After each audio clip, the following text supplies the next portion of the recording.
നിങ്ങളോടുകൂടെ ആത്മാവോടുകൂടെ മത്തായി എഴുതിയ വിശുദ്ധ സുവിശേഷത്തിൽ നിന്നുള്ള വായന.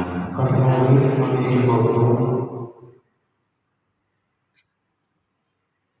അക്കാലത്ത് യേശു സ്വദേശത്ത് വന്ന് അവരുടെ സിനഗോഗിൽ പഠിപ്പിച്ചു. അവർ വിസ്മയഭരിതരായി ചോദിച്ചു, ഇവന് ഈ ജ്ഞാനവും ശക്തിയും എവിടെ നിന്ന്? ഇവൻ ആ തച്ചന്റെ മകനല്ലേ? മറിയമല്ലേ ഇവന്റെ അമ്മ? യാക്കോബ്, ജോസഫ്, ശിമയോൻ, യൂദാസ് എന്നിവരല്ലേ ഇവന്റെ സഹോദരന്മാർ? ഇവന്റെ സഹോദരിമാരെല്ലാം നമ്മുടെ കൂട്ടത്തിൽ ഉണ്ടല്ലോ. പിന്നെ ഇവന് ഇതെല്ലാം എവിടെ നിന്ന്? അവർക്ക് അവനിൽ ഇടർച്ചയുണ്ടായി. യേശു അവരോട് പറഞ്ഞു, പ്രവാചകൻ സ്വദേശത്തും സ്വഭവനത്തിലുമല്ലാതെ മറ്റെങ്ങും അവമതിക്കപ്പെടുന്നില്ല.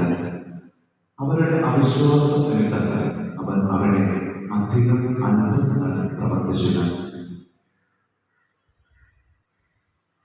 കർത്താവിന്റെ സുവിശേഷം. ക്രിസ്തുവേ, അങ്ങേക്ക് സ്തുതി.